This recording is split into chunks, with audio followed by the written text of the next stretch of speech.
সিতে কোনো একটি প্রোগ্রাম টাইপ করার পর এটি রান করার আগে এটিকে কম্পাইল করে দেখতে হয় আর কোনো ত্রুটি আছে কিনা।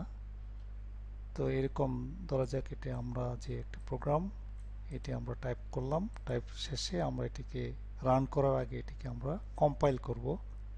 কম্পাইল করার জন্য কম্পাইল মেনুতে কম্পাইলে ক্লিক করে অথবা অল্ট F9 চাপলেও হবে।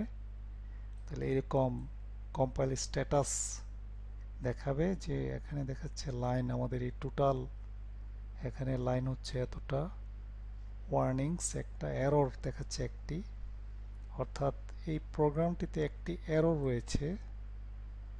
তাহলে এরর কোথায় রয়েছে এটি আমরা যদি ডিটেক্ট করতে চাই ওকে ক্লিক করি। ওকে ক্লিক করলে এখানে দেখাচ্ছে যে যে লাইনটি তার এরর এত স্টেটমেন্ট মিসিং, অর্থাৎ আমরা যে লাইনটি এখানে হাইলাইট করে দেখাচ্ছে তার আগের লাইনে কোনো একটা স্টেটমেন্ট মিস করা হয়েছে।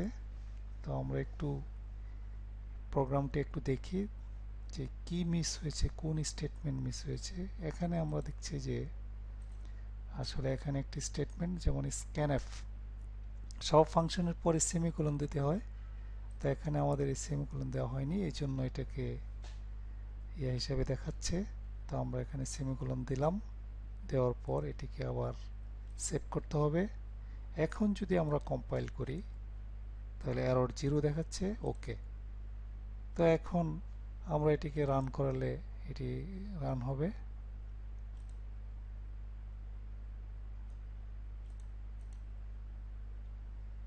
এখানে তাপমাত্রা সেলসিয়াস, আমরা এটা ফারেনহাইটে কনভার্ট হবে।